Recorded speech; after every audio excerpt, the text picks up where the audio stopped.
आप सभी को गणेश चतुर्थी की बहुत बहुत बधाई हो।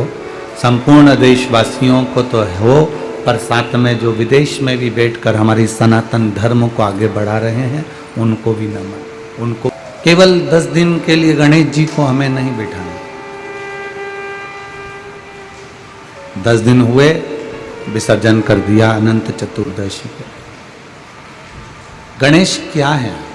गणेश हमारा विवेक है, गणेश हमारी विनयता है।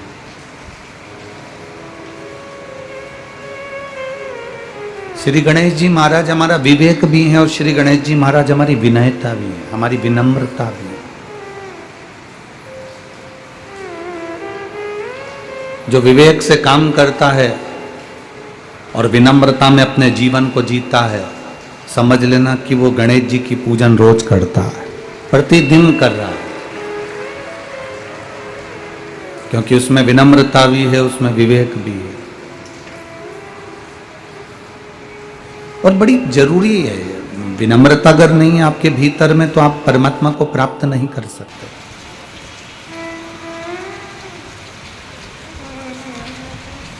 माउंट एवरेस्ट पर चढ़ना और कैलाश पर्वत पर चढ़ना, दोनों में अंतर है। बोलो अंतर है कि नहीं है? माउंट एवरेस्ट पर चढ़ने के लिए स्पर्धा की जरूरत होती है। माउंट एवरेस्ट पर लोग चढ़ते हैं स्पर्धा के लिए, मैं चढ़ी वो रह गया, मैं ऊपर पहुंच गई वो रह गया। माउंट एवरेस्ट पर चढ़ना और कैलाश पर्वत पर चढ़ना, दोनों में अंतर है। माउंट एवरेस्ट पर चढ़ने के लिए स्पर्धा चाहिए, स्पर्धा होती है, और कैलाश पर्वत पर चढ़ने के लिए स्पर्धा नहीं, श्रद्धा होती है, तो कैलाश पर्वत पर चढ़ पाते हैं।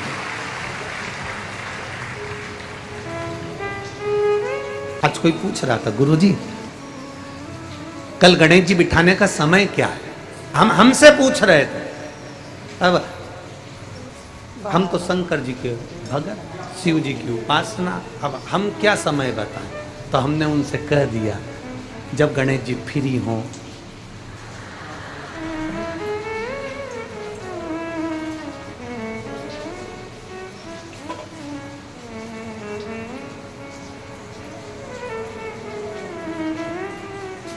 तो उन्होंने पूछा गणेश जी फ्री कब रहते हैं? तो हमने कहा अब ये तुम्हारे ऊपर, हमको तो मालूम भी नहीं, हम तो अपॉइंटमेंट लिए भी नहीं है उनसे, तो तुम्हें ज़्यादा स्मरण हो। तो किन आप शंकर जी की कथा करते हो, आपको नहीं मालूम कि गणेश जी कब फ्री रहते हैं? हमने कहा गणेश जी फ्री रहने का केवल एक समय होता है, एक टाइम होता है, एक पल होता है, एक घड़ी होती है कि गणेश जी महाराज हमारे घर में आ गए। गणेश जी की सबसे पहली जो आरती हो, उस आरती के समय पर अगर धूप बत्ती जलाई जाए या गोबरी को जलाकर उसमें गूगल छोड़ी जाए और गूगल छोड़ने के बाद गणेश जी का नाम ध्रुम वर्ण कह दिया जाए, तो गणेश जी को तुम्हारे घर की पूजा स्वीकार करना पड़ती है। बस वो समय हम जानते। हम तो बस उतना जानते हैं कि शिव महापुराण में लिखा और मुद्गल पुराण में लिखा, गणेश पुराण में लिखा, गणेश जी का एक नाम होता है ध्रुम वर्ण। क्या नाम है? ध्रुम वर्ण गणेश जी का एक नाम होता है। जब हम धूप जलाकर और धूप लगाने के बाद में गणेश जी की सबसे पहली आरती करने के पहले अगर हम सबसे पहली आरती गणेश जी की कर रहे हो, अपने घर में स्थापना कर रहे हो, बिठा रहे हो, और तुम चाहते हो कि गणेश जी मेरे घर में आके मेरी पूजा को स्वीकार करें और जो मांगू मेरा गणेश मुझे दे 10 दिन के अंदर, तो पहला नाम लेकर पुकार लेना ध्रुम वर्ण विनायक, बैठो, बस काम हो गया। वो फ्री होकर आता है, वो बैठता है अलमस्तता में। अब वो हमसे पूछे समय क्या है? हमने कहा देखो हमको तो मालूम नहीं, बस इतना जरूर जानते हैं कि ध्रुम वर्ण नाम के मेरे विनायक, जो जिनके शरीर से भक्तों के ताप मिटाने के लिए अग्नि तेज निकलता रहता है, जिनके शरीर से धुएं की भांति अग्नि प्रकट होती रहती है।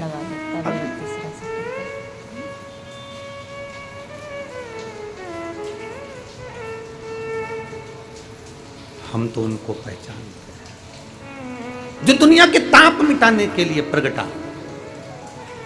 उनके शरीर से अग्नि धुआं तेज पुंज प्रकट हुआ, तो वो ध्रुव वर्ण विनायक साधारण, उसका केवल नाम उच्चारण कर कर भी अगर विराजित किया जाए, वो आया स्वीकार करेगा। दस आप अभी तक बिठा लेते थे सिद्धि विनायक आओ, मयूरेश्वर आओ, भगवान को बल्लेश्वर पधारो, आपने बुलाया, आया वो, बैठा वो, ऐसा नहीं कि नहीं बैठा, पर हमें समय का भान नहीं हो पाया। हम किस समय पर भगवान को रिझाएं?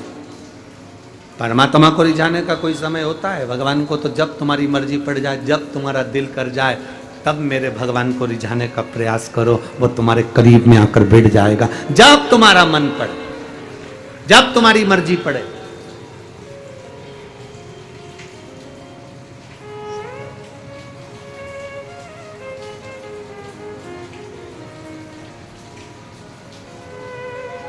शिव महापुराण की कथा कहती है,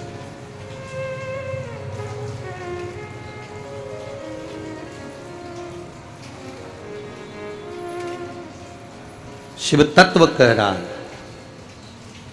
एक बार ब्रह्मा जी ने भगवान विष्णु से पूछ लिया था, ब्रह्मा जी ने भगवान नारायण से पूछा, भगवान विष्णु से पूछा कि इस ब्रह्मांड में जितना आदर किसी का नहीं होता, उतना आदर महादेव का होता है। और महादेव तो स्वयं मौन रहकर रहते हैं, समाधि में तप साधना में डूबे रहते हैं, इसके बाद भी लोग उनका इतना आदर क्यों करते हैं, इतना सम्मान क्यों करते हैं? ब्रह्मा जी कहते हैं हम इतना देते हैं, भगवान नारायण इतना देते हैं, इंद्र इतना देते, वो इतना देते, वो इतना देते। शंकर भगवान कुछ नहीं देते, शिव जी तो केवल समय समय पर प्रदान करते हैं, इसके बाद भी उनका इतना आदर क्यों है? जो शंकर जी की शिव पुराण कहती है, वही हम आपसे भी कहना चाहेंगे, और वही इस पूरे देश राष्ट्र के हर एक नेता से कहना चाहेंगे। फ्री में अनाज दो मत दो, फ्री में कपड़ा दो मत दो, फ्री में आप सामान दो मत दो, पर राष्ट्र में दो चीजें फ्री होना चाहिए जो मेरे महादेव ने दी है, एक दवाई, दूसरी पढ़ाई, ये फ्री होना चाहिए। खाना फ्री दोगे कि नहीं दोगे उससे मतलब नहीं है, कपड़ा फ्री दोगे कि नहीं दोगे मतलब नहीं है। जितने राष्ट्र के राजनेता हैं, और ये शब्द पुणे की इस धरा से केंद्र तक पहुंचना चाहिए कि खाना फ्री मिले चाहे ना मिले, कपड़ा फ्री मिले चाहे ना मिले, पर दवाई और पढ़ाई ये तो फ्री होना चाहिए। कई लोग तड़प तड़प कर मर जाते हैं और उनको अच्छा हॉस्पिटल और उनको अच्छी दवा नहीं मिल पाती है, गरीब बड़ा तड़पता रहता है। कई लोग पढ़ने की आस लेकर बड़े बड़े शहर में जाते हैं, पर अच्छा कॉलेज, अच्छा स्कूल नहीं मिल पाता क्योंकि पैसा नहीं होता। तो राष्ट्र के राजनेताओं को चाहिए, अन्न दो चाहे मत दो, तुम कपड़ा दो चाहे मत दो फ्री में, पर दो चीजें फ्री दीजिए, एक दवाई फ्री दीजिए और एक पढ़ाई फ्री दीजिए, जो मेरे शंकर जी ने सबको दी है। शिव जी ने दो चीजें फ्री दी, एक गणेश जी से कहा तो बुद्धि दे फ्री, और एक शंकर भगवान ने औषधि दी, इसलिए इसको महामृत्युंजय कहते हैं, वो फ्री दी है। निशुल्क होना चाहिए दवाई और पढ़ाई। मेरा निवेदन है, इस क्लिप को काटकर पुणे की धरा से केंद्र की धरा तक जाना चाहिए, जिससे दवाई और पढ़ाई फ्री हो सके। गरीब से गरीब आदमी के लिए, छोटे से छोटे आदमी के लिए दवाई भी फ्री और पढ़ाई भी फ्री। लोग तड़पते रहते हैं, पैसे वाला व्यक्ति इलाज करवा लेता है, ठीक हो जाता है, गरीब बड़ा प्राण त्याग देता है। पैसे वाले व्यक्ति के बच्चे अच्छे कॉलेज में पहुंच जाते हैं, गरीब बड़े के लिए कॉलेज नहीं मिल पाता, स्कूल नहीं मिल पाता, पैसा नहीं। उसको बहुत पढ़ना है, बहुत अच्छा लड़का है, बहुत अच्छी बेटी है, बहुत अच्छे नंबर ला सकती है, पर कोई एजुकेशन को आगे बढ़ाने वाला नहीं है।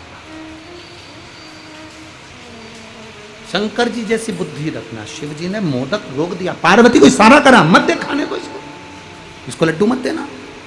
गणेश जी को याद आया जाना है, पहुंच गए। आज सूंड रख कर भी गए हैं और पूरा स्वरूप रख कर गए, और मेरे गणेश जी महाराज सिद्धि विनायक बनकर लड़की के सामने पहुंचे। सिद्धि विनायक, सिद्धि विनायक का मतलब क्या होता है? उस असली मतलब को समझना हमें। सिद्धि विनायक का मतलब क्या है? सिद्धि विनायक क्या होता है? केवल नाम से सिद्धि विनायक हो गए, या उनके पास में सिद्धि थी, बुद्धि थी, रिद्धि थी, ये सब सिद्धि विनायक के लक्षण है? या गणेश जी के हाथ में लड्डू रखा तो सिद्धि विनायक है, कमल पुष्प पकड़े हैं तो सिद्धि विनायक है, मस्तक पर मुकुट रखा है तो सिद्धि विनायक है, या मुंबई में बैठे तो सिद्धि विनायक है, या पुणे की धरा पर बैठे तो सिद्धि विनायक है, आगरा में बैठे तो सिद्धि विनायक है? वो सिद्धि विनायक का मतलब नहीं। सिद्धि विनायक का मतलब क्या होता है, उस मतलब को समझिए। लड़की के सामने भगवान गणेश जी पहुंच गए। पहुंचने के बाद उससे लड्डू मांगा, लड़की ने 2 लड्डू दे दिए। आज मेरा गणेश आया है, ले लड्डू खा। गणेश जी ने कहा 2 लड्डू में काम नहीं चलेगा, 4 देना पड़ेगा, 4 देना पड़ेगा। लड़की ने कहा नहीं, मेरी माँ ने कहा था 2 गणेश को देना, 2 तू खाना, आधा पानी तू पीना, आधा पानी मैं पीऊंगा। गणेश जी तुरंत उसको बातों में घुमाने लगे, और घुमाने लगे तो 2 लड्डू गणेश जी को मिल तो गए, पर 2 लड़की बड़ी चतुर थी, उसने नहीं दिया, नहीं रखे। अब गणेश जी महाराज ने उसके जो 2 लड्डू खाए, उस लड्डू से गणेश जी ने जब आधा पानी पिया, ऐसा पेट भरा गया। गणेश जी ने उसी समय उस लड़की से कहा तू मांग, तुझे क्या चाहिए, तू मांग ले, तुझे क्या चाहिए। लड़की विचार कर रही है, घर मांगूं, वर मांगूं, पैसा मांगूं, गाड़ी मांगूं, बंगला मांगूं, दौलत मांगूं, कि गणेश जी को ही मांग लूं। लड़की विचार कर, विचार करते करते करते करते ब्रह्म मुहूर्त हो गया, सुबह हो गई। गणेश जी ने उस लड़की से कहा तू मांगेगी नहीं? तो गणेश जी ने जब कहा तू मांगेगी नहीं, तो लड़की कहती है मैं विचार तो करूं ना, पहले मांगूंगी क्या, पहले विचार तो करूं। इतनी देर में गणेश जी ने कह दिया तू मेरे सामने बैठकर विचार कर रही है, जो तूने विचार करा, जो जो तेरे मन में आया, सब तुझे प्रदान किया, सब। इसको कहते हैं सिद्धि विनायक। सिद्धि विनायक का मतलब क्या होता है? सिद्धि विनायक मंदिर की सीढ़ी पर जब चढ़ो, अंदर प्रवेश करो, फालतू की बात बंद हो जाना चाहिए। तुम्हें गणेश जी के सामने, सिद्धि विनायक के सामने जाकर ये भी नहीं कहना कि साहब मेरा ये काम कर दो। सिद्धि विनायक के सामने जाकर ये नहीं कहना कि मेरा ये काम कर दो। सिद्धि विनायक की सीढ़ी पर चढ़ो, अंदर मंदिर में प्रवेश करो। तुम जो सोचते जाओगे, बस सोचते सोचते तुमने 2 लड्डू बाबा को समर्पित कर दिए विनायक को, समझ लो तुम्हारा काम जो मांगा वो मिल गया। 2 लड्डू में पूर्ति है। बहुत होड़ लगती है साहब, बहुत होड़ लगती है। आज गणेश जी के मंदिर में 1.25 कुंटल लड्डू का भोग लगेगा। कितने कुंटल? जम के बोलो जरा। 1.25 कुंटल मोदक का भोग। आज गणेश जी के मंदिर में 1.25 कुंटल लड्डू का भोग। माइक पे चिल्लाया जाता है 1.25 कुंटल लड्डू का भोग लगेगा। गणेश जी को भोग लगेगा 1.25 कुंटल लड्डू का। वहाँ से जितने लोग निकल रहे हैं, गरीब बड़े के बच्चे भी निकल रहे हैं। वो गरीब के बच्चे सोच कर बैठे हैं रात को 9 बजे बटेंगे, उसके मुंह में राल आ रही है, वो तैयारी कर कर बैठा है। गणेश जी कह रहे हैं तुमने बोलकर उसको तड़फन दे दी और बाद में मुझे भोग लगाओ, तो ये लड्डू मैं स्वीकार कैसे करूं, इसको पाऊं कैसे मैं? 1.25 कुंटल लड्डू का भोग लगाना है, तुम्हें चिल्लाकर बोलने की जरूरत नहीं है। 1.25 कुंटल लड्डू का भोग लगाना है, तुम्हें बोलने की जरूरत नहीं। तुम आओ 1.25 कुंटल लड्डू का भोग लगाओ और बांटो सबको। मना नहीं, पर चिल्ला चिल्ला के सुबह से कान भर दिया, सुबह से चिल्ला रहे हैं आज 1.25 कुंटल खिचड़ी का भोग लगेगा, आज 1.25 कुंटल लड्डू का भोग लगेगा, आज भगवान को भोग लगेगा, आज भगवान को भोग लगेगा। जितने लोग जा रहे हैं सब गरीबड़ा अमीरड़ा, अमीर को कोई फर्क नहीं, पर गरीबड़ा मध्यम वर्गीय व्यक्ति को, उसके घर के बच्चों को लगता है शाम को जल्दी से आरती हो जाएगी ना, मेरे को लड्डू मिलेंगे, मेरे को लड्डू मिलेंगे, मेरे को लड्डू मिलेंगे। घर में जो माँ होती है ना, दिवाली पर गुजिया पपड़िया बनाती है, मठरी बनाती है, चकली बनाती है, अनरसे बनाती है। घर की माँ जब बनाती है तो छोटे छोटे बच्चे होते हैं ना, वो कहते हैं माँ दे देना, माँ कहती नहीं अभी दिवाली की पूजन होगी तब दूंगी, अभी नहीं अभी पूजन हो जाएगी तब दूंगी, माँ देना अभी पूजन हो जाएगी तब दूंगी। घर का बच्चा बिलखता रहता है, रोता है, तब माँ 2 गुजिए मठरी थोड़ा अलग रख देती है और उसमें से निकाल कर अपने बच्चे को दे देती है। माँ सोचती है पूजन होती रहेगी पर बच्चा भूखा है, ले ले मेरे गणेश जी के सामने चिल्ला चिल्ला करके रह, 1.25 कुंटल लड्डू का भोग लगेगा, 1.25 कुंटल खिचड़ी का भोग लगेगा, 1.25 कुंटल ये लगेगा, 1.25 कुंटल वो लगेगा। बच्चों का हृदय मेरा गणेश किसी को देख नहीं सकता बिलखता हुआ, क्योंकि वो बुद्धि का देवता है। वो ऐसा लड्डू, वो कहता है दिल से दो मुझे, दिखावे से मत दो मुझे, दिखावे से नहीं। यहां इस पावन पंडाल में, पुणे की इस धरा पर कई लोग रात्रि में आकर भोजन बांट रहे हैं, कई लोग बिस्कुट बांट रहे हैं, कई लोग पानी की बोतल बांट रहे हैं, कई कोल्ड ड्रिंक बांट रहे हैं, कोई बिस्कुट बांट रहा है, कोई कुछ बांट रहा है, कोई कुछ भोजन बना कर ले आया, कोई हलवा बना कर ले आया। यहाँ पूरे पंडाल में प्रतिदिन चाहे कथा के समय चाहे रात्रि के समय लोग आकर खिला रहे हैं। वो एक बार भी अनाउंसमेंट नहीं करवाते कि हमने ये बांटा, इसीलिए भोलेनाथ 3 महीने में 4 गुना दे देता है। वो देकर जाते हैं, 4 गुना मेरा भोलेनाथ दे देता है। 10 रुपए की पानी की बोतल अगर पिलाई है तो लिख कर रखना कि वो 10 रुपए का तुमको 3 महीने के अंदर चौगुना कर दिया कि नहीं दिया, लिखना जरूर, और सीओर में पत्र भेजना जरूर, क्योंकि हम तो इन पत्रों से जान जाते हैं कि पत्र में है क्या, उससे पहचान हो जाती है कि तुमने क्या लिखा है, क्या देता है वो तुम्हें बाद में मालूम पड़ेगा। कथा तो हो जाएगी आज कथा का 3रा दिन, चौथा दिन है आज कथा का, 4था दिन हो जाएगा, कल 5वां 6वां और 7वां, 3 दिन बाद हम भी चले जाएंगे, दूसरी जगह कथा प्रारंभ हो जाएगी। तो ये सब चलता रहता है, पर उसने दिया क्या तुमको ये तुम्हें मालूम पड़े। गणेश जी ने कहा ला 2 लड्डू, 2 लड्डू लेकर गणेश जी ने पाया, और इतने में गणेश जी ने कह दिया मांग ले। वो सोचती रही मैं क्या मांगू, गणेश जी कहते हैं तूने जो जो सोचा सब तेरा, सब तेरा, जो तूने मांगा है सब तेरा। लड़की चतुर थी, उसने कहा मैंने जो मांगा वो सब मेरा है, पर आखिरी में एक और चीज मांगी थी, याद है तुमको? गणेश जी बोले मालूम है मेरे को, क्या? तुम्हें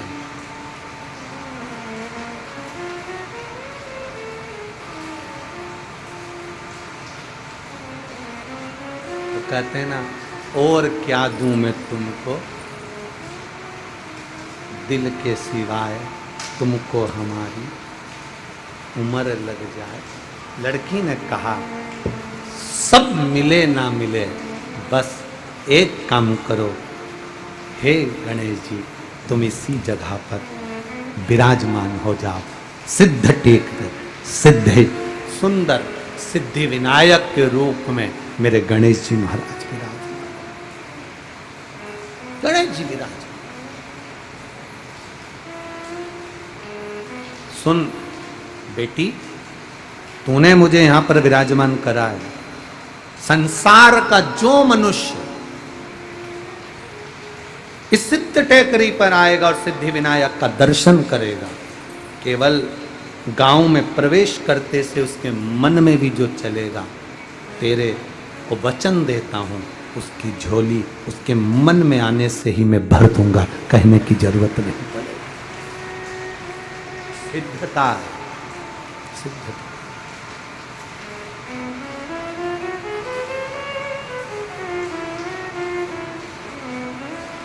और रिद्धि सिद्धि के दाता गजानन तुम्हें सबसे पहले हमारा नमस्कार, सबसे पहला नमस्कार। हम लोग नाम लेते हैं ना, जम के बोलते हैं सिद्धि विनायक भगवान की। हम घर में कोई काम होता है तो क्या सिद्धि विनायक को बुलाओ, हमारे घर में कोई कार्य है तो सिद्धि विनायक को बुलाओ, पत्रिका जाए तो सिद्धि विनायक को। सिद्धि विनायक का मतलब तत्व। पहली ये पत्रिका का नियम कहां से आया कि शादी में गणेश जी को पहली पत्रिका, सबसे पहली पत्रिका किसको दी जाती है? बोलो। ये नियम कहां से नियम आ गया है कि पहली पत्रिका श्री गणेश जी महाराज को दी जाए? कोई तुमसे पूछे ये नियम कहां से आया?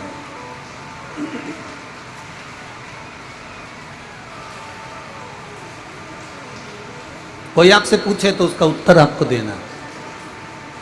ये सबसे पहली पत्रिका गणेश जी के पास क्यों जाती है, कारण क्या है?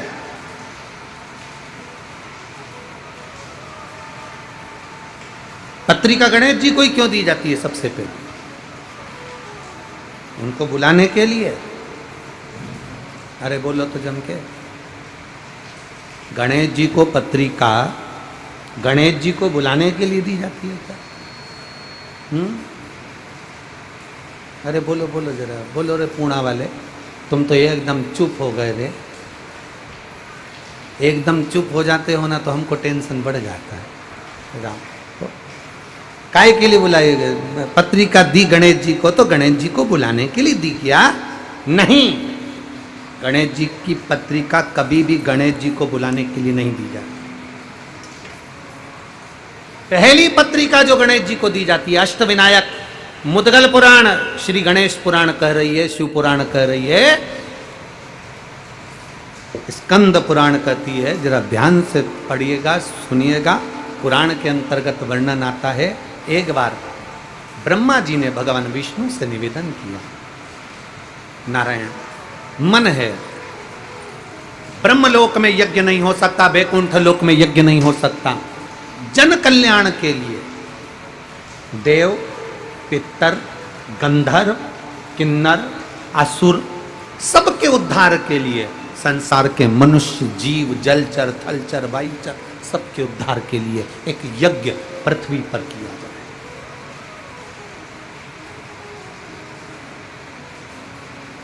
एक यज्ञ पृथ्वी पर होना चाहिए।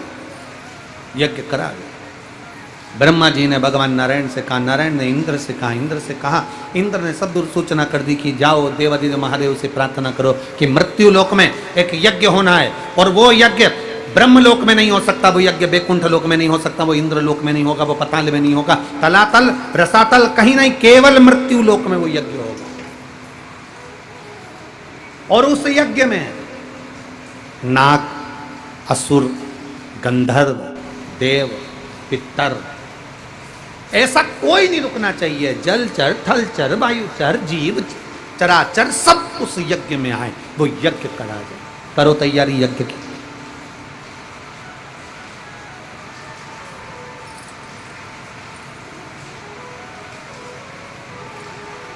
अब भगवान को भगवान, सबके पास में देवादिदेव महादेव तो नेत्र बंद कर बैठे हुए थे, सब उनके पास में जाएं तो क्या हो?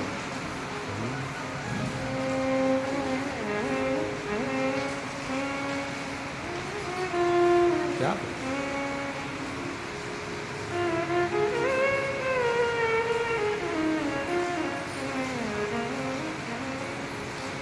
कभी फुर्सत हो तो डमरू धर, निर्धन के घर भी जो रूखा सूखा दिया हमें, उसका भी भोग। कभी फुर्सत हो तो डमरू भर, निर्धन के घर जो दिया है, कहा शिव जी से, शिव कथा कह रही है, औघड़ी कह रही है, भगवान शंकर कह रहे। देवताओं ने एकत्रित होकर सबने यज्ञ करने का विचार किया, और वो यज्ञ होना है मृत्यु लोक में, पृथ्वी पर। अब यज्ञ करने का जब विचार आया,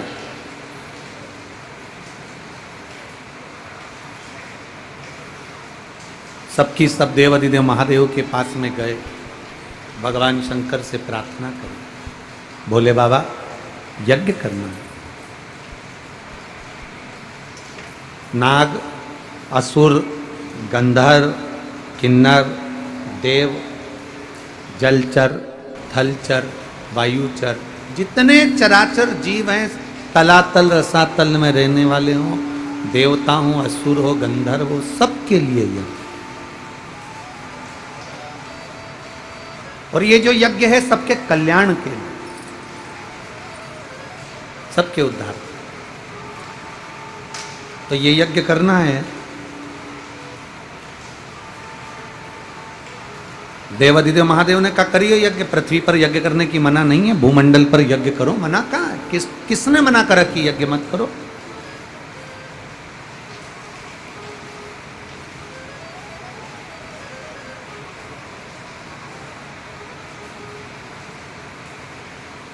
करिए यज्ञ, यज्ञ तो कर लें, पर एक सबसे बड़ी टेंशन का एक विषय, उस यज्ञ को करने में सबसे बड़ा एक टेंशन, सबसे बड़ी चिंता का एक विषय। क्या विषय है? सबसे बड़ा चिंता का विषय ये है कि यज्ञ चालू हो, उस यज्ञ में सब आए, उसका निमंत्रण कौन देने जाए। अब बहुत सावधानी से सुनना, जो लोग कहते हैं कि गणेश जी को हम वो क्या बोलते हैं पत्रिका देकर आते हैं, उनको बुलाते हैं शादी में, तो वो पत्रिका पर विशेष ध्यान दीजिए कि आपने पत्रिका गणेश जी को दी है, पर गणेश जी का कार्य क्या है।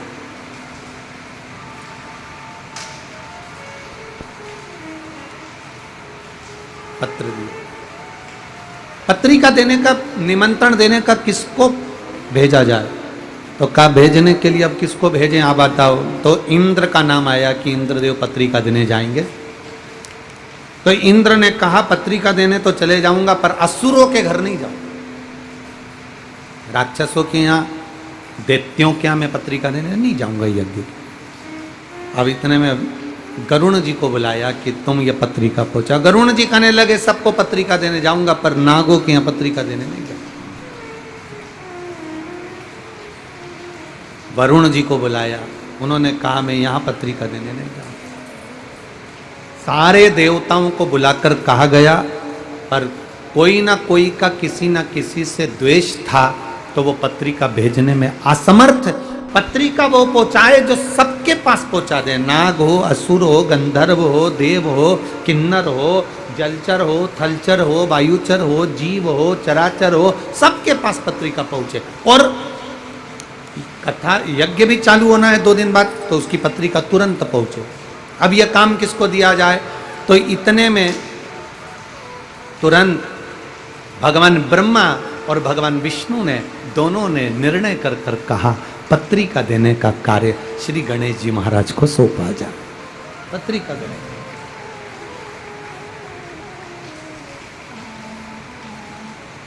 गणेश जी के पास पत्रिका देने का काम सौंपा। गणेश जी पहुंच गए अपनी माता जी के पास, पार्वती जी के पास। जाते से उन्होंने आवाज लगाई, माँ माँ माँ माँ।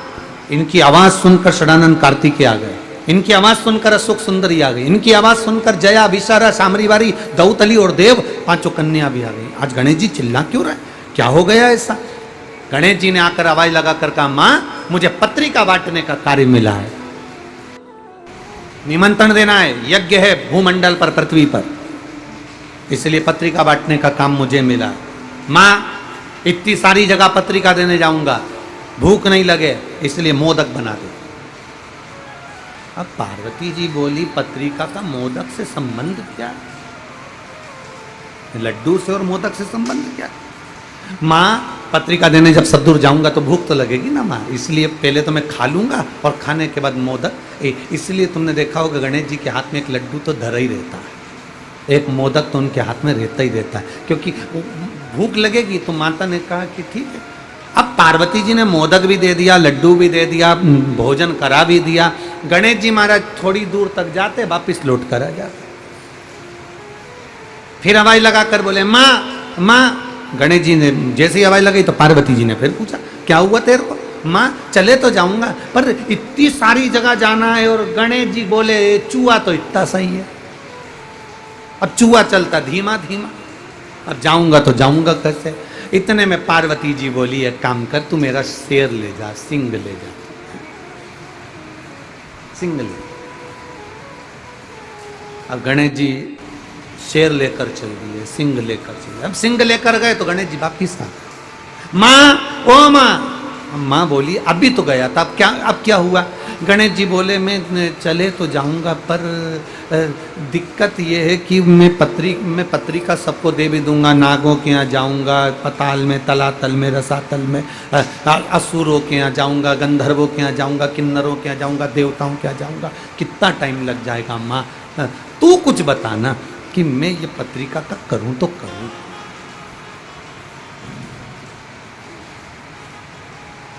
इंद्र कहते हैं मैं असुरों के यहाँ नहीं जाऊंगा, गरुण कह रहे हैं मैं नागों के यहाँ नहीं जाऊंगा, वरुण कह रहे हैं मैं इसके यहाँ नहीं जाऊंगा, अब मैं करूं तो करूं क्या? अच्छा, एक गणेश जी महाराज ऐसे हैं जिनकी सबसे बनती है, सबसे बनती है। इतना इतना सा बच्चा भी, तुम कल देखना बाबा मोरिया, इतना सा बच्चा सबसे बनती है इनकी, सबसे।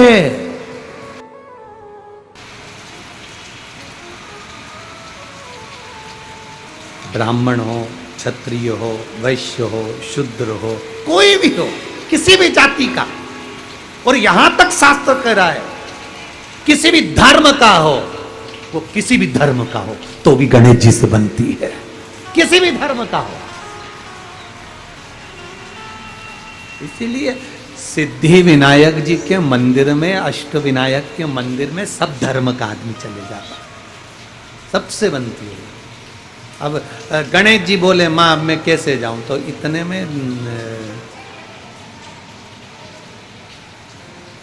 अशोक सुंदरी बैठी थी, आंखों में बहुत सारा काजल लगा था, छोटी थी, काजल बहुत सारा आंखों में लगा था, और बहुत सुंदर दो यहाँ पर पुष्प लगे हुए थे अशोक सुंदरी के, और बड़ी सुंदर मस्तक पर बिंदी थी, होठों पे लाली थी, आंखों में सुरमा था। और इतने में अशोक सुंदरी आके मैया पार्वती जी के गले में बैया डालकर खड़ी होकर पूछी, माँ हुआ क्या? ये गणेश क्यों चिल्ला रहा है कि बेटा इसको जाना है पत्रिका बांटने के लिए और ये जा नहीं रहा, और कह रहा है कि मेरे को जाने में समय लग जाएगा, किसके यहाँ जाऊं, किसके यहाँ नहीं जाऊं, असुरों के यहाँ जाऊंगी और वो पकड़ के बिठा लिए तो जाऊं कहां पर, मैं किसके यहाँ जाऊं? इतने में अशोक सुंदरी ने मैया के कानों में कहा, मैया गणेश भैया से कह दो सारी पत्रिका एक ही जगह पे रख दो। कहाँ पे? तो के शंकर जी के चरणों में रख दो। पिताजी के चरणों में अगर पत्रिका पहुंच गई तो नाग हो, असुर हो, गंधर्व हो, किन्नर हो, राक्षस हो, देवता हो, सब 33 कोटि देवी देवता वहीं पर है।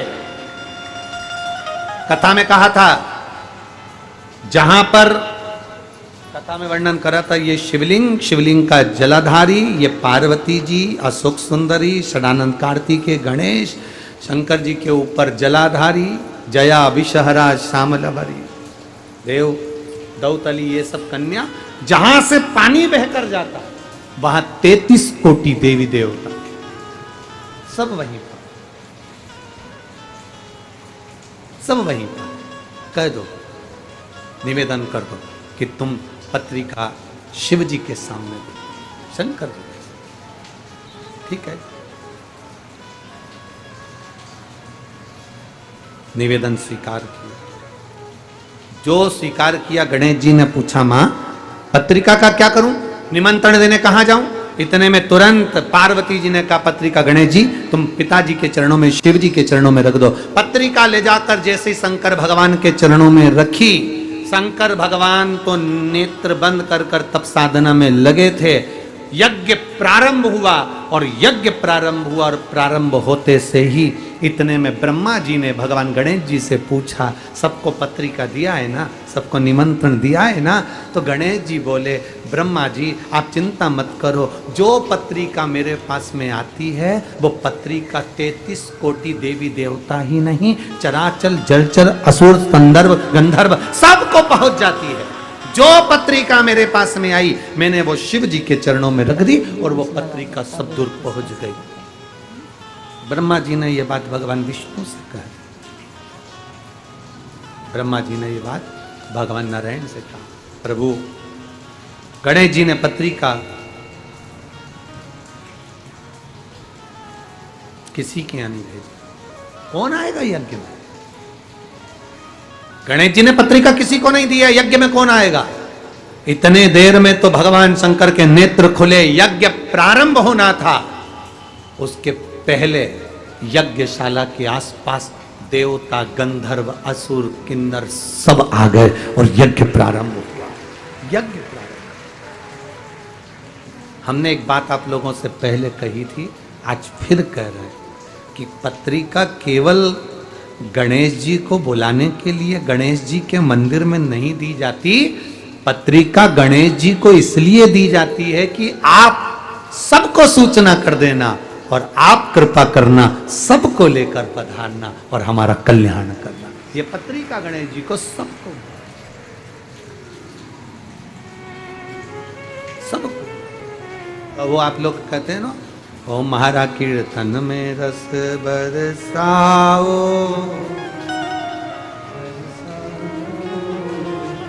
आओ जी, सबको बुलाया जाता है, सब सबसे प्रार्थना करी जाती है, सब। भगवान श्री गणेश जी महाराज विराजित होते हैं। आगे जो वर्णन, बड़ा सुंदर भाव व्यक्त किया गया, बड़ा सुंदर भाव। जब यज्ञ प्रारंभ हुआ, यज्ञ का क्रम चालू हुआ, देवता सारे सम्मुख में आकर खड़े हो गए। शिव जी ने पूछ लिया गणेश जी से, भगवान ब्रह्मा जी से, भगवान विष्णु से, इतने सारे सब आए हैं, इनको पत्रिका किसने दी है? तो कि पत्रिका देने वाला केवल एक गणेश, जिन्होंने वो पत्रिका को उठाकर शिव जी के चरणों में रख दिया। शिव महापुराण की कथा कहती है, जब हम शंकर भगवान के शिवलिंग पर जल समर्पित करते हैं, शिव पुराण कहती है वो जल केवल शंकर जी को नहीं मिलता, वो 33 कोटि देवी देवताओं को भी प्राप्त हो जाता है। उसका एक पत्र आया है, देखिए।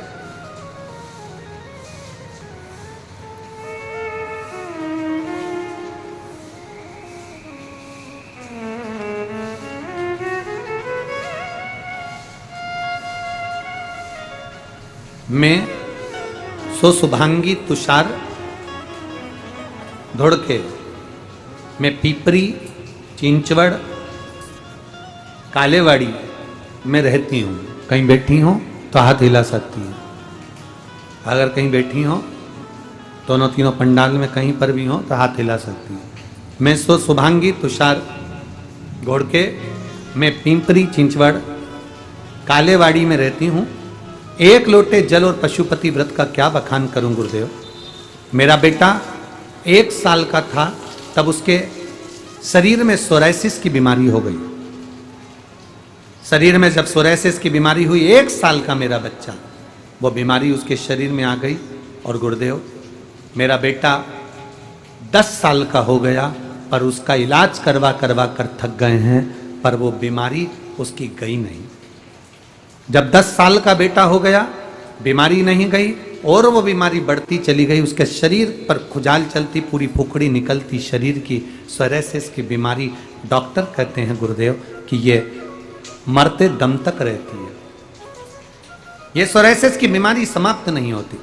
तब मेरी माँ ने मुझे फोन पर कहा कि सियोर वाला महाराज कथा करता है, टीवी पर आती है, कभी 1 बजे आ जाती है, कभी 2 बजे आती है, उस कथा को तुम सुनो और टीवी के सामने बैठकर ही बाबा से प्रार्थना करो। गुरुदेव, मैंने पशुपति व्रत के बारे में सुना, शिवजी के मंदिर में पशुपति व्रत किया, बाबा से प्रार्थना करी, मेरे बेटे के हाथ में 1 लोटा जल दे देती थी, शंकर जी को चढ़वा देती, वही जल लाकर उसके शरीर पर लगा देती थी। गुरुदेव, बाबा का मैं क्या गुणगान करूं गुरुदेव। धीरे धीरे समय बीता, आपने ऑनलाइन शिव महापुराण का सुंदर शिव जी का अभिषेक करवाया, हमने वो अभिषेक करा, उसकी एक बेलपत्र उठा ली। आप कहते हो जो मांगो बाबा सुनता है। 10 साल मेरे बेटे को हो गए थे गुरुदेव, एक बेलपत्र जब उठाई और वो बेलपत्र अभिषेक में से उठाकर मेरे बेटे जो शंकर पर, राम पर, कृष्ण पर, हमारे वेदों पर, हमारी पुराणों पर, हमारी शास्त्रों पर जो विश्वास नहीं करता, समझ लेना कि वो पापा की एल्बम देखकर जिद कर रहा है कि मैं कहाँ हूं। उसको ये नहीं मालूम कि क्या शास्त्र, क्या वेद, क्या पुराण। जो नित्य के यजमान है, अच्छे से सुन लेना।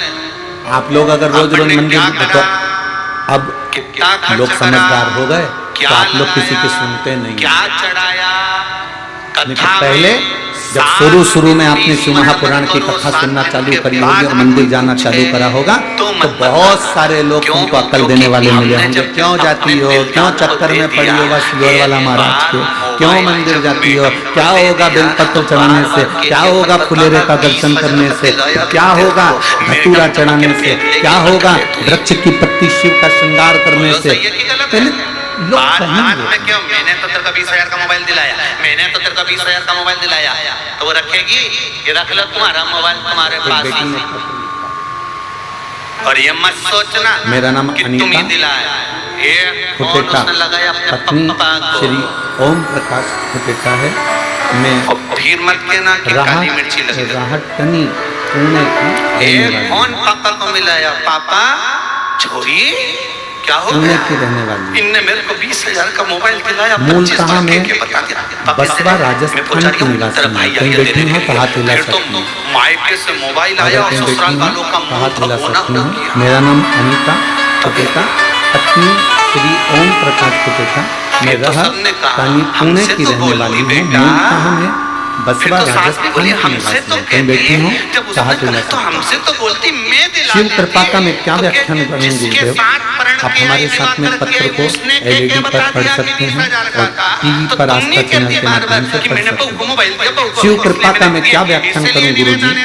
मेरी पुत्री जो कि पिछले 10 वर्षों से राजकीय सेवा में अध्यापिका के पद के लिए प्रयास कर रही थी, सरकारी नौकरी के लिए प्रयास कर रही थी, पर 10 साल से उसको कोई फायदा नहीं हुआ, कुछ अंकों से असफल रह जाती थी। उसका विवाह अपनी पूर्ति 2009 में हुआ। तो भगवान पेट भरता है, वहां तक भगवान देता है। भगवान कहते हैं कि तेरा जन्म नहीं हुआ, माता के स्तनों में दूध दिया, तेरी पूर्ति तक का तो मैं दे दूंगा, और तेरे सोचे कि पेटी भरा जाए, घर भरा 2009 में उसका विवाह हुआ। ये सब यहीं छोड़ तब से 2009 से वो प्रयास करती रही कि मेरी नौकरी लग जाए, नौकरी लग जाए, नौकरी लग जाए, पर चिंता मत करना, मैंने जन्म दिया है तो अंत समय में कोई अगर अग्नि नहीं देगा, पिछले वर्ष देगा तो मेरा फुलोरे का मतलब आपने बताया, अग्नि भी दूंगा,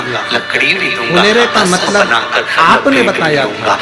फुलेरे का दर्शन मैंने अपनी बेटी से कहा कि वो कर, तुम मेरा बाबा की कृपा का मैं क्या वर्णन करूं। राजस्थान सरकार ने इसने बहुत पहले एक एग्जाम दिया था शिक्षक पद के लिए, जिसकी नियुक्ति बाबा ने बस फुलेरे का दर्शन कराकर इसको उस सरकारी शिक्षिका के पद पर नियुक्त। ये शिव तत्व है, इसको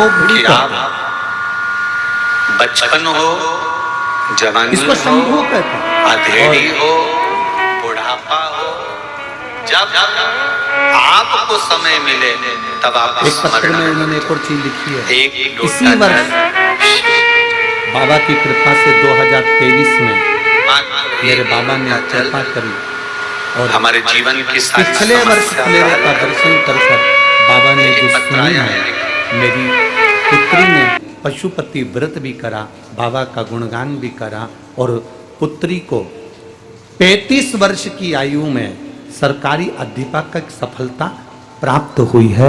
ये बाबा की कृपा से प्राप्त हुई। शिव तत्व किसको कहते हैं? शंकर का गुणगान किसको कहते हैं? शंकर का गुणगान किसको कहा? आप क्या मांग रहे हैं शिव जी से, आप क्या कह रहे हैं शंकर भगवान से, ये आपके ऊपर निर्भर करता है। भोला सब दुख काटो, सब दुख काटो, शिव शंकर जपो तेरी माला, भोले बाबा जपो तेरी माला, भोला सब दुख काटो, ओ भोला सब दुख काटो। आप जाएं, हम तो बेटों से भी कहेंगे, हम पुरुषों से भी कहेंगे कि शर्म ना करें। किसी मंदिरों में अगर फुलेरा बंधा हो तो वहाँ जाएं, घरों में बंधा हो तो पूछ कर घर के अंदर दर्शन करने जाएं।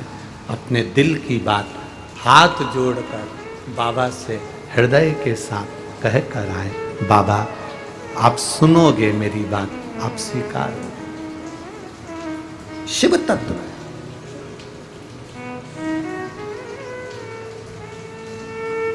शिव तत्व की प्राप्ति।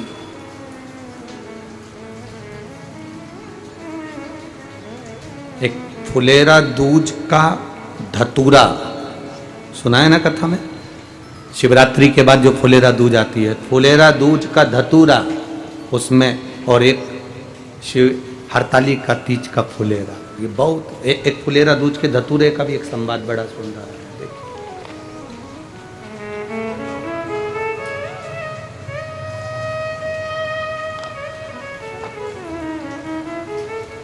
पत्र बहुत बड़ा है।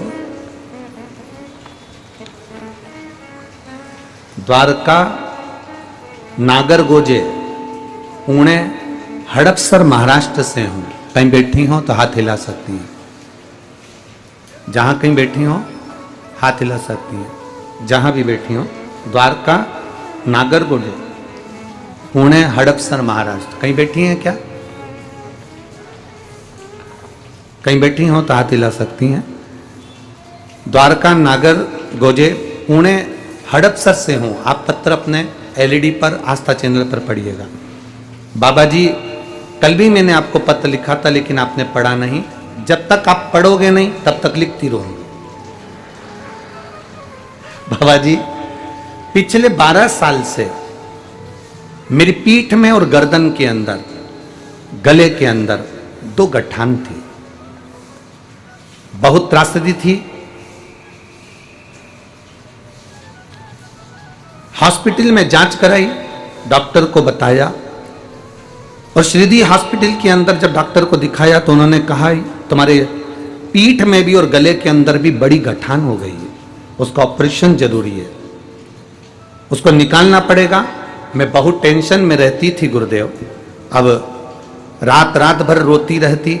फिर एक सहेली ने मुझे आपके बारे में बताया, फिर मैंने आपकी YouTube पे कथा सुनना चालू किया।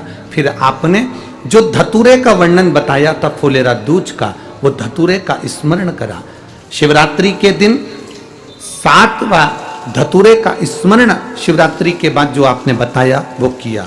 और बाबा की कृपा का मैं क्या गुणगान करूं गुरुदेव। मेरी पीठ की गांठ और गले की जो गठान थी उसके ऑपरेशन के लिए मुझे तारीख निकाली गई और उस तारीख को मैं चेक कराने के लिए वापस गई तो डॉक्टर ने कहा ये कैसे हो सकता है, जिसका ऑपरेशन करना था वो गठान गल चुकी है। मैं बाबा को प्रणाम करने हड़पसर से, अगर कहीं बैठी हो तो अपने दोनों हाथ हिला सकती हैं। आई हुई हैं? अच्छा उधर हैं क्या? ठीक है, टीवी चैनल पर अगर वो दिख जाएं तो देख लेंगे, नहीं तो एलईडी वाले अपने कैमरे से कवर कर सकते। बधाई आपको, आपका स्वास्थ्य बाबा ठीक रखे। दोनों हाथ उठाकर एक बार हर हर। शिव तत्व इसको कहता। बैठो बहन, बैठ जाइए। शिव की भक्ति इसी को कहते। एक शिवरात्रि के बाद आने वाली फुलेरा दूज, कौन सी दूज? फुलेरा दूज। और एक हरतारी का तीज का फुलेरा। इसके महत्व को जिस दिन तुम जान गए उस दिन सुख पा गए, सुख पा गए। लोग हंसेंगे और देखो दुनिया के लोगों का काम है हंसना, वो तो हंसते रहेंगे। लोग ताना भी देंगे, तुम सीहोर वाले महाराज का कहना मानते ही क्यों? लोग अपशब्द भी कहेंगे, पर आग लगे बस्ती में अपन रहो मस्ती में। ये तो दुनिया के लोग कहते कुछ हैं और करते कुछ हैं।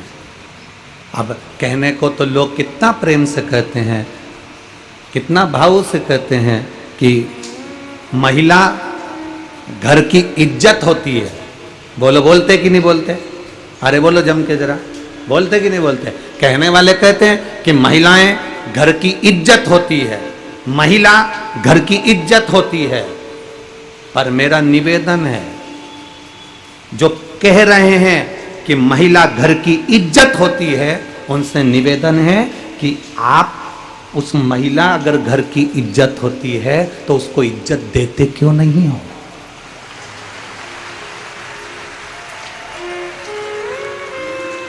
कहने में और करने में अंतर है। कहने वाला तो कह देता है कि महिलाएं घर की इज्जत होती हैं, महिलाएं घर की इज्जत होती हैं, तो तुम कह तो रहे हो, पर अपने घर की महिला को इज्जत देना सीखो, अपने घर की महिला को आदर देना सीखो। केवल कहने से नहीं होगा कि महिला घर की इज्जत होती है।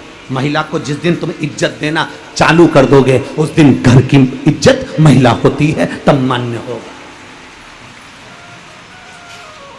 ये तो दुनिया के लोग कुछ भी कहते फिरेंगे, इनका इनका इनका कोई वर्णन नहीं है। कहते कुछ है, होता कुछ है, कहते कुछ है, करते कुछ है। बोलने को बोल दिया कि महिला घर की इज्जत होती है, पर इज्जत दो तो। इज्जत देने से महिला इज्जतदार बनेगी। आप इज्जत दोगे? आप शब्द कहते हो, जब देखो जब 3 शब्द ऐसे बोल जाते हो, 2 मिनट के लिए घर आते हो, आड़े तेड़े शब्द बोलकर चले जाते हो, ताने देकर चले जाते हो, आप शब्द कहकर चले जाते हो, उसको पाँव की ठोकर के बराबर मानते हो, उसको धूल के बराबर मानते हो, और वो एक तरफ कहते हो कि महिला घर की इज्जत होती है। उसको इज्जत देना चालू करो, उसको सम्मान देना चालू करो। और जो सम्मान, जो इज्जत मेरे महादेव ने नारी को दी है, जो इज्जत, जो सम्मान मेरे भोले बाबा ने स्त्री को दिया है, जो इज्जत, जो सम्मान मेरे शंकर भगवान ने स्त्री को, नारी को दिया, ऐसा सम्मान दुनिया में कोई नहीं दे सकता। मेरे भोले बाबा जो दिए वो सम्मान कोई स्त्री को नहीं दे सकता। कौन दे सकता? शंकर भगवान का शिवलिंग जमीन पर,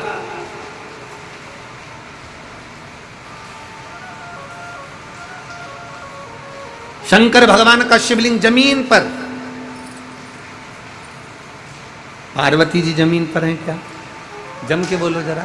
नहीं, पार्वती जी को थोड़े ऊंचे स्थान पर शंकर जी ने विराजमान करा। 12 ज्योतिर्लिंग का दर्शन करने जाना, शिव मंदिर में दर्शन करने जाना, शंकर भगवान बिल्कुल जमीन पर शिवलिंग रखा हुआ है और पार्वती जी थोड़े ऊंचे स्थान पर बैठी हुई है, थोड़े ऊंचे स्थान पर बैठी।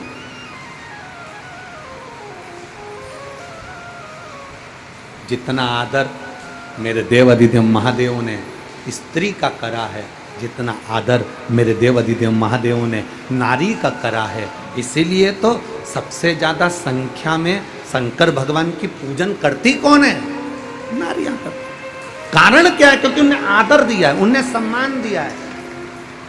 जो अपनी नारी का सम्मान करते हैं, जो स्त्री का सम्मान करते हैं, जो आदर करते हैं नारी का, जो नारी के लिए शब्द श्रेष्ठ बोलते हैं, नारी उसका आदर करती है। और जो नारी को अपशब्द कहते हैं, फिर नारी भी उसका आदर करना बंद कर देती है।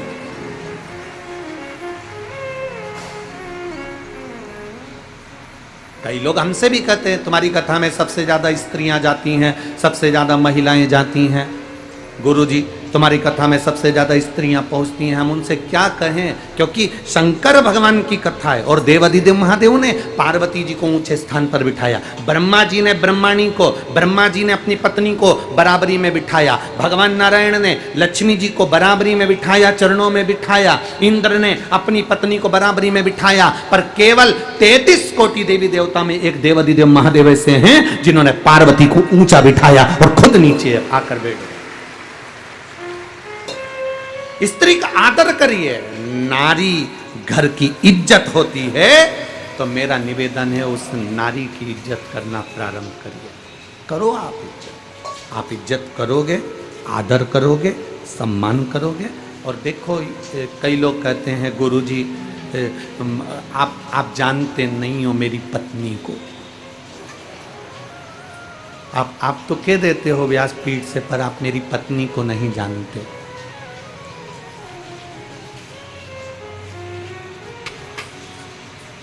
आप मेरी पत्नी से अभी मिले नहीं हुए गुरुजी। और आप कहते हो कि नारी का सम्मान करो, आदर करो, अभी आप मेरी पत्नी से मिले नहीं हो। हम उनसे कहते हैं भाई हम आपकी पत्नी से मिलना भी नहीं चाहते और हमें मिलना भी नहीं। हम तो इतना कहना चाहते हैं, तुम्हारी पत्नी मॉल में जाती है कपड़ा खरीदने के लिए, पूरी दुकान फैला कर आ जाती है। तुम्हारी पत्नी जेवर खरीदने जाती है, पूरी जेवर की दुकान फैला कर आ जाती है। ये नहीं, ये नहीं, ये। सब्जी लेने जाती है तो सब्जी वाले को हिला कर आ जाती है। किराना लेने जाती है तो किराने वाले के यहाँ हिला कर आ जाती है। बड़ी मुश्किल से उसको कपड़ा पसंद आता है। जरा सोच, इतने लड़कों में तुझे पसंद करा, तू कितना कीमत वाला होगा।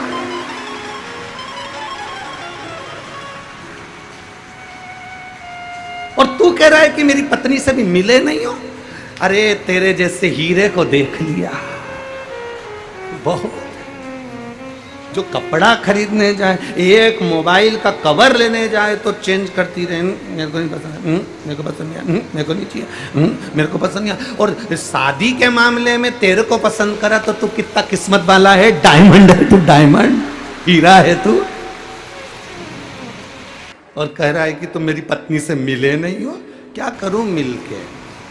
क्या करना मिल के? अब तुझे देख लिया ना, बस उसकी पसंद इतनी अच्छी है, उससे समझ में आ गया कि कितनी अच्छी है, बस बहुत। और कि तुम मिले नहीं हो, तुम तो कह देते हो नारी का सम्मान करो, आदर करो, शंकर भगवान पार्वती जी का करे, करना चाहिए।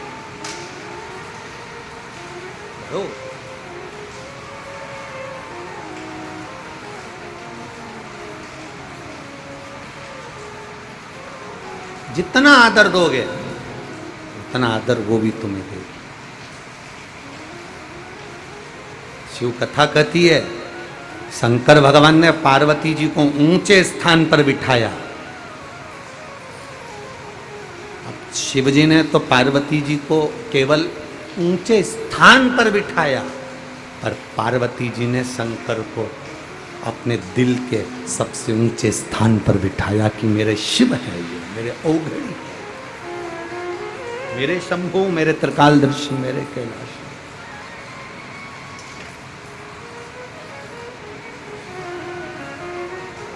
आप आदर ही करना नहीं जानते तो फिर क्या आदर होगा? किसी को फूल दीजिए वो आपको भी फूल देगा। यहाँ पर लोग माला लेकर आते हैं तो उन्हीं की माला हम उनको ही दे देते हैं। बोलो सही है कि गलत है? कोई अगर सामान लाया है तो उसका उसको समर्पित है, ले जा।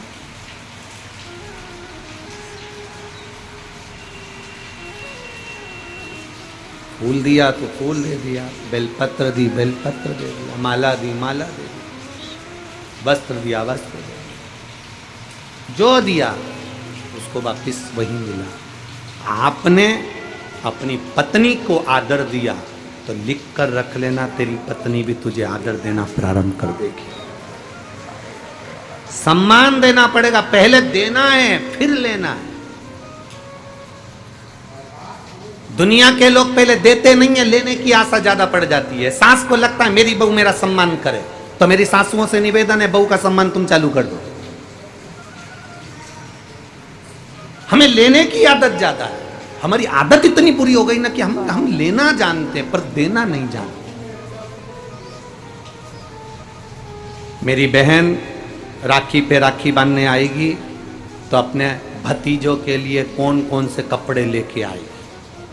अब आशा लगी है कि बहन आ रही है, ननंद आ रही है तो वो हमारे लिए कुछ लाए, ननंद आ रही है, बहन आ रही है तो भतीजों के लिए कपड़े लाए, बहन आ रही है, ननंद आ रही है तो हमारे लिए कुछ लेकर आए। बल्कि आस ये होना चाहिए कि जीजी तू आए तो कुछ लेकर मत आना, बाबा ने हमको इतना सामर्थ्यवान बनाया है कि हम तुझे देकर भेजेंगे। बाबा ने हमको इतना सामर्थ्यवान बनाया है कि हम तुझे देकर भेजेंगे, तू लेकर मत आना जीजी, यहाँ पर सब है। आदत तुमने ऐसी बना ली कि बस तुम्हें लेने की आदत हो गई, देने की नहीं हुई। और मेरा निवेदन है सासुओं से भी, मेरा निवेदन है बहुओं से भी, मेरा निवेदन है पतियों से भी, मेरा निवेदन है पत्नियों से भी, मेरा निवेदन है भाई और भाभियों से भी, मेरा निवेदन है जीजी और जीजाओं से भी कि तुम दूसरे को सम्मान देने की आदत डाल लो, तुम्हें सम्मान मिलना प्रारंभ हो जाएगा। तुम दो तो पहले, तुम प्रदान तो करो पहले, तुम दे ही नहीं रहे हो और लेने की आदत डाल ली तुमने कि मुझे कोई दे दे, मुझे सम्मान दे दे, मुझे आदर दे दे, मुझे सत्कार कर दे। तुम मीठी वाणी बोलकर सम्मान देना प्रारंभ करिए, वो मीठी वाणी बोलकर तुम्हें आदर देना प्रारंभ कर देगा।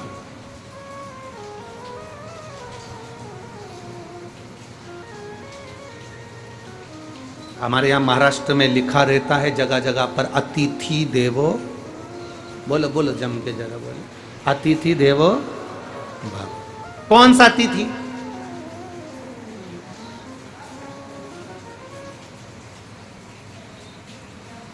यहाँ लिखा था, हम तो देखो इतना तो हमको याद माद रहता नहीं है। वो तो यहाँ गाड़ी में से आते हैं तो वो हमारा वो पायलट है ना गाड़ी वाला, वो धीरे आराम से चलाते चलाते ले आता है बढ़िया प्रेम से। और कहीं कहीं पढ़ने में अगर आ जाता है तो हम उससे पूछते भी रहते हैं, हम उससे बात भी करते रहते हैं, ऐसा नहीं कि नहीं करते।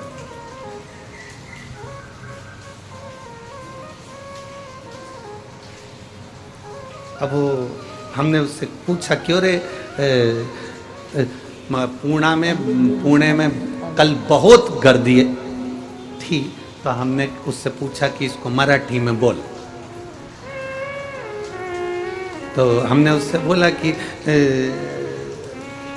हम बोल रहे थे उसको, हमारी भाषा में गलत हो सकता है कि सकाली गर्दी जास्ती आहे, तो हम सब उसको बोल रहे थे।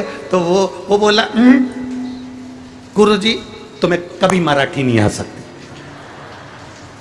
हमने कहा हो ए भाऊ तेरे को आती ना, तो क्या चांगली सब आते। हमने ठीक बढ़िया, पर तेरे को आती ना, बाकी अपनी मराठी तो ये कथा वाले समझ जाते, बस इनको समझ में आ जाए ना बस बहुत है। अब वहां लिखा था एक जगह पर अतिथि देवो भव। अतिथि कौन सा अतिथि? दो तरह के अतिथि होते हैं, दो तरह के मेहमान होते हैं। एक मेहमान वो होता है जो मन देखकर आता है, और दूसरा मेहमान वो होता है जो तुम्हारा मकान देखकर आता है।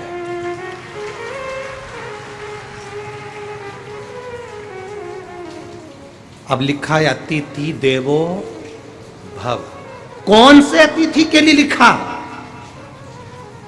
जिसने तुम्हारा घर नहीं देखा, जिसने तुम्हारा मकान नहीं देखा, जिसने तुम्हारे घर में पूरन पोली नहीं देखी, जिसने तुम्हारे घर में कुछ नहीं देखा, केवल देखा तो मेरी मौसी का मन बहुत अच्छा है, मेरा भाऊ बहुत अच्छा है, मेरे मामा बहुत अच्छे हैं, मेरी भाभी बहुत अच्छी है, मेरे काका बहुत अच्छे हैं। जो मन देखकर तुम्हारे घर में मेहमान आता है, वो मेहमान के लिए लिखा होता है अतिथि देवो भव। और तुम्हारी सत्ता बड़ी, तुम्हारा वैभव बड़ा, तुम्हारा बंगला बड़ा, तुम्हारी कोठी बड़ी, तुम्हारे फ्लैट बड़े, तुम्हारी गाड़ी बड़ी और तुम्हारा मकान बड़ा, आज तक तुम्हारी याद नहीं आई थी, पर जैसे जैसे तुम्हारा नाम बढ़ा वैसे वैसे मेहमान को तुम्हारी याद आ जाए, तो ये अतिथि देवो भव नहीं है। इसको अतिथि देवो भव नहीं कहेंगे, इसको धन देव भव कहेंगे कि ये केवल पैसा देखकर, या इसको कहेंगे दिखावा देव भव, बस केवल धन देखकर, गाड़ी बंगला देखकर रिश्तेदारी बन गई, बहुत लोग आने लगे, बहुत संबंध होने लगे। अब पैसा बढ़ा, नाम बड़ी, शोहरत बढ़ी, तो लोग बढ़ गए। उनको पहचानते हो, वो तो हमारे काका की लड़की, हड़पसर वाले को जानते हो, वो हमारे चाचा जी की लड़की। जब धन बढ़ गया, वैभव बढ़ गया, सत्ता बढ़ गई, पैसा बढ़ गया, तो बहुत सारे मेहमान आना चालू हो गए, बहुत सारों से पहचान हो गई। पर जब कुछ भी नहीं था, केवल ये मन था, तब कोई आता था तो समझ लेना कि वो सही अतिथि था, जो तुम्हारे दिल से आता था, दिल के लिए आता था। धन से उसको कोई प्रीति ही नहीं थी। आज के जमाने में मेहमान आए तो उसके लिए अलग से कमरा देना पड़ता है। पहले जो मेहमान मन के लिए आता था, नीचे जमीन पर गद्दे डल जाते थे, गादी डल जाती थी, लाइन से सब सो जाओ, भोजन बन जाता था। पहले मेहमान आते थे, रसोई घर में खड़े रहकर साथ में भोजन बनवाते थे। आज के मेहमान तो टेबल पर, भाभी ले आओ, क्या बनाया है, इडली सांभर, भाभी बहुत अच्छा बनाया। तो मन ऐसा होता है, इतनी चरी, एक बार आके काम तो करी, कितनी खाई, थोड़ा सा तो काम कर, बहुत अच्छा बना। ये जो मेहमान हैं, जो केवल टेबल पर बैठकर, सामने बैठकर खाकर चले जाते हैं, रसोई घर में झांक कर भी नहीं आते कि एक बहू काम कर रही है, एक सास काम कर रही है, एक बुजुर्ग काम कर रहा है, चलो मैं आई हूं, मेहमान बनकर आई हूं। मेहमान का मतलब क्या होता है, जो मन में निवास करे, और मन में निवास करने वाला तो रसोई घर में आकर, ला बेटा मैं काम कर देती हूँ, सब्जी में काट देती हूँ, तू दूसरा काम कर ले, ला आटा में उसन देती हूँ, तू दूसरा काम कर ले। ये पहले के मेहमान होते थे, जो आते थे तो सीधे काम में लग जाते थे। आज के मेहमान तो इतनी डेंटिंग पेंटिंग करके आते, राम, इतनी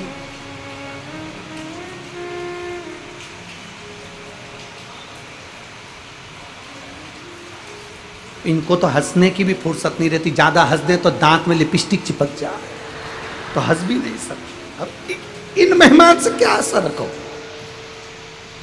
अब कह रहे अतिथि देवो भव, तो जहां कहीं भी लिखा हुआ अतिथि देवो भव, तो समझ लेना ये मन वाले के लिए लिखा है, मकान वालों के लिए नहीं। जो मकान देख कर आते हैं वो मेहमान नहीं हो सकते, जो मन देख कर आया वो मेहमान है, वो हमारे लिए अतिथि, परमात्मा के तुल्य है, देव के तुल्य है।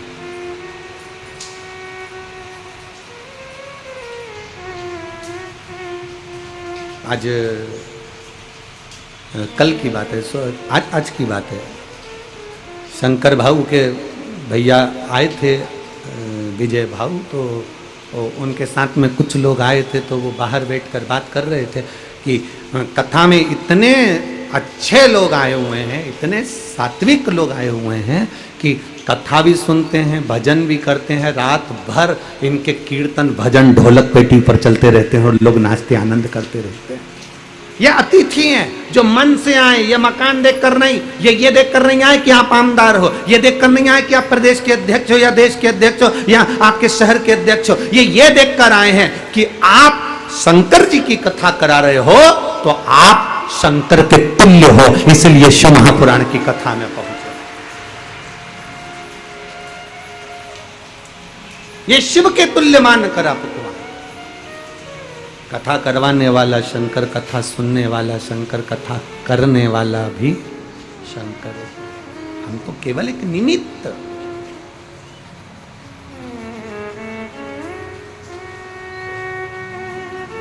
और शंकर भाऊ, जगताप जी, अश्विनी ताई को और विजय भाऊ जगताप जी को मैं धन्यवाद दूंगा कि पानी भी खूब आया, रोज कथा के समय जलवृष्टि भी होती है, रोज व्यवस्थाएं भी डामाडोल, क्योंकि पानी आता है तो थोड़ा सा तकलीफें तो होती है, पर अश्विनी ताई को भी धन्यवाद दूंगा, विजय भाऊ को भी दूंगा और शंकर भाऊ जगताप जी को भी धन्यवाद दूंगा कि आपकी जो मित्र मंडली है और आपके जो कार्यकर्ता हैं, इन कार्यकर्ताओं को कथा अगर पूरी हो जाए तो एक बार इनकी पीठ जरूर थपथपाना कि इनके बल पर यह कार्य सफल है। और मैं धन्यवाद दूंगा यहाँ के कलेक्टर महोदय, SP, SDM, DSP, TI, commissioner, police प्रशासन को और यहाँ के कलेक्टर, एसपी, डीएसपी आदि का अधिक जो पदाधिकारी गण हैं उनको, और जितने कांस्टेबल यहाँ लगे हुए हैं और जितने पुलिस कर्मी यहाँ लगे हैं और डॉक्टर कर्मी यहाँ लगे हैं उनको साधुवाद दूंगा, जो पानी को पानी नहीं देख रहे और रोडों पर खड़े होकर ट्रैफिक व्यवस्था और सारी व्यवस्था में लगे। धन्यवाद।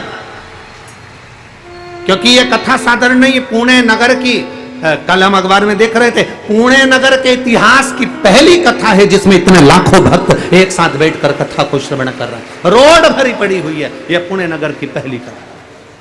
एक भक्ति का, विश्वास का बल आपके भीतर हो, आए आपके बरू, अतिथि देवो भव। महाराज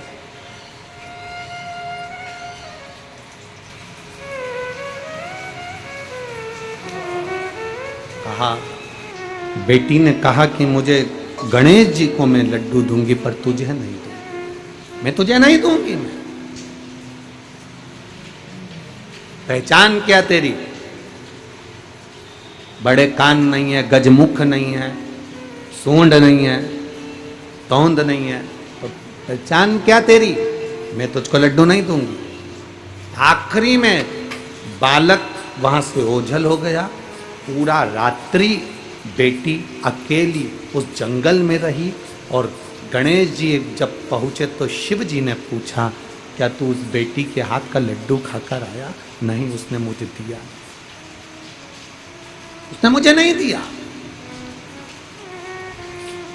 शंकर का जो भक्त होता है, शिव का जो भक्त होता है, भगवान का जो भक्त होता है, इतनी जल्दी डोलता नहीं है।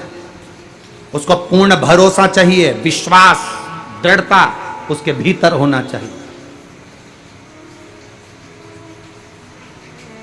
विश्वास पूर्ण हो। यहां कोई ऐसे एक पत्र आया है,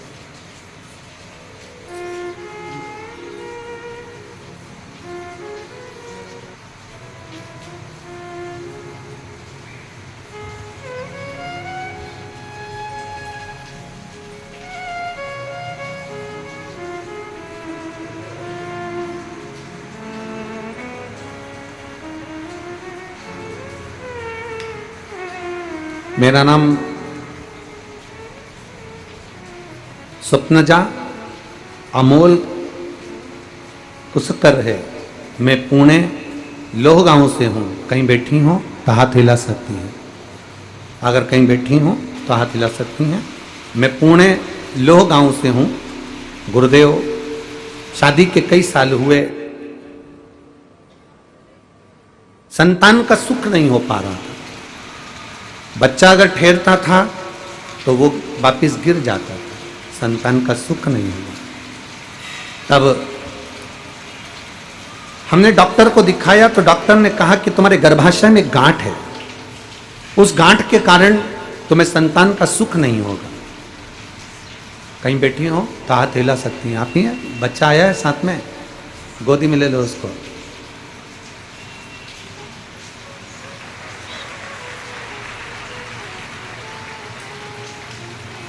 डॉक्टर ने कहा तुम्हारे शरीर में गांठ है, गर्भाशय में, बच्चे का जन्म नहीं होगा और संतान का सुख कभी नहीं होगा। जब तक गर्भाशय की गांठ का ऑपरेशन नहीं हो जाता, संतान का सुख नहीं होगा। बड़े टेंशन में हो गए। समय आया, मेरी सास ने कहा कि तुम शिव पुराण सुनो, बाबा सब अच्छा करेगा। और मेरा गर्भ भी ठहरा गुरुदेव, शरीर में गांठ भी रही। डॉक्टर कहते रहे कि ये गांठ के कारण तुम्हारे यहाँ संतान नहीं होगी, पर मेरे बाबा ने मुझ पर कृपा करी और वो गांठ होने के बाद भी मेरे शिव जी ने मेरे गर्भाशय से एक बेटे को जन्म दिया। मैं उसको लेकर कथा मंडप में आई हूँ। बाबा की कृपा। उसको थोड़ा सा ऊंचा कर दो, बालक को थोड़ा सा गोदी में ऊंचा कर दो। श्री शिवाय नमस्तुभ्यम। रख लीजिए, बैठिए। साधुवाद, बधाई। ये शिव कृपा ही है। आपने एक लाइन बड़ी अच्छी लिखी है, लुटा दिया भंडार काशी वाले ने, कर दिया माला माल काशी वाले। शिव तत्व की प्राप्ति, बैठो बहन बैठो, शिव तत्व की प्राप्ति इसी को कहते हैं। शंकर की उदारता इसी को कहते हैं। आपका भरोसा इसी को कहते हैं। वो कैसे मिलेगा? आपने आपकी सासू की बात पर विश्वास करा और शिव महापुराण की कथा को टीवी पर सुना। टीवी पर सुनकर विश्वास कर कर फिर गर्भधारण हुआ, तो ये भरोसा हो गया कि अब देगा तो मेरा महादेव देगा, दूसरा कोई नहीं दे सकता। ये विश्वास दृढ़ हो गया, पक्का हो गया। और विश्वास ही तो दृढ़ करना है, भरोसा ही तो पक्का करना है। हमारा विश्वास ही पक्का नहीं हो, हमारा भरोसा ही पक्का नहीं हो, तो हम कैसे भगवत पद को प्राप्त कर सकते हैं? यहां कई लोग आए होंगे, उनका विश्वास पक्का होना चाहिए। मैं कथा सुनने गई हूं, मैंने 7 दिन की शिव महापुराण की कथा, अष्टविनायक शिव महापुराण की कथा पुणे नगर में सांगवी में सुनी है। शंकर भाऊ उस कथा को कराए हैं, मैंने सुना उस कथा को, और मेरा विश्वास करता है अगली कथा कहीं पर भी होगी तो मेरा पत्र जरूर पहुंचेगा, ये निश्चित है। ये विश्वास के बल पर पहुंचता है। भरोसा होगा तो परमात्मा मिलेगा, भरोसा ही नहीं होगा तो परमात्मा कैसे मिलेगा? खाली ना जाता कोई दर से तुम्हारे, खाली ना जाता कोई दर से तुम्हारे, मैं भी खड़ी हूँ नन्ही बाहें पसारे, अपने हृदय से लगा लो, गिरा जा रहा हूँ, उठा लो, भोले अपने दर से अब तो न टालो, गिरी जा रही हूँ, उठा